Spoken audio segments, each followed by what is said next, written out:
আসসালামু আলাইকুম। আশা করি তোমরা সবাই ভালো আছো।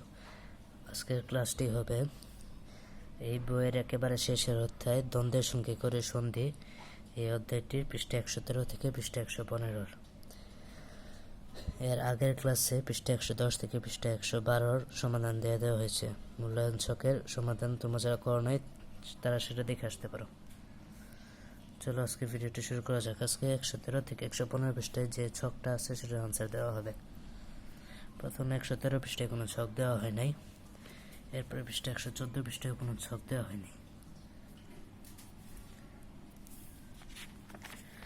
তারপরে পৃষ্ঠায় 115তে একটা ছক দেওয়া হচ্ছে আমাদের জীবনে দ্বন্দ্বের প্রভাব।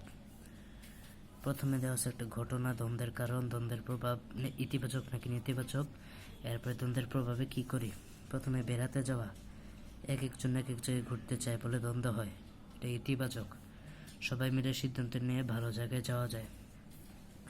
স্কুলের বেঞ্চে বসা, বেশিরভাগ শিক্ষার্থী সামনে বসতে চায়, নেতিবাচক। এর ফলে অনেক সময় মারামারি ঝগড়া হয়। এরপর একটা ফুটবল খেলা, গোল নিয়ে ঝগড়ার সৃষ্টি হয়, নেতিবাচক। ঝগড়ার কারণে খেলা স্থগিত হয়ে যায়। গাছ লাগানো, এক একজন এক এক রকম গাছ লাগাতে চায়, ইতিবাচক। এতে করে সঠিক সময়ে সঠিক গাছ লাগানো যায়। আজকের ক্লাসটি এই পর্যন্ত। ভিডিওটি তোমাদের উপকারে এসে থাকলে চ্যানেলটিকে সাবস্ক্রাইব করো এবং ভিডিওটিতে একটি লাইক দিও।